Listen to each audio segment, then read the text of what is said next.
the cybersecurity risks have increased drastically now with all of the AI, the ML, the emerging technologies, the way they have come in. In itself, when I look at it as a, I mean, when the GCCs or the organizations have to look at how their cybersecurity posture is to be, I think they really are becoming more proactive, more resilient. I think previously it was all very reactive. Like when something happens, then we go into the threat identification mode and the execution mode and all of that.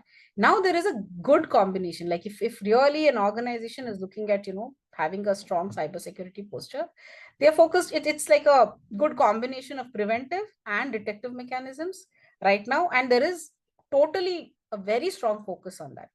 Like I think, plus at the same time, a lot of awareness was missing in the past, be it for their own people within the organization, for the people who operate, plus with the people whom they interact, like our third parties, So now there is a lot more awareness internally within the organization, also externally when they are, interacting with them and all of that.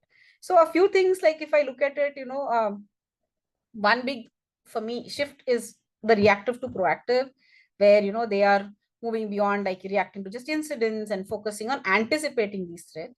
So deploying like tools that are like really leveraging the UI, and they are and machine learning, and they're able to detect anomalies and identify potential attacks even before they are happening. Again, I think another thing is a very strong layered defense strategy is what I would say, like having a multi-layered security architecture where you have these perimeter defenses, endpoint protections, network segmentations, and some bit of identity management, all of that. So I think if I feel as we are progressing further, the changes that I am seeing more and more is that um, our I mean the focus or our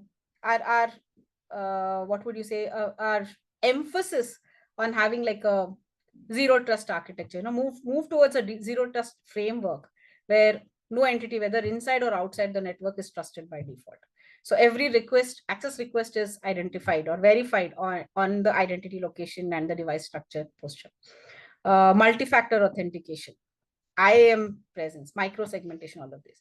Again, also, I think a lot of cyber hygiene practices have come into place. If I look at it, patching and updating systems regularly to eliminate any of the vulnerabilities, strong passwords, policies, all of that is there.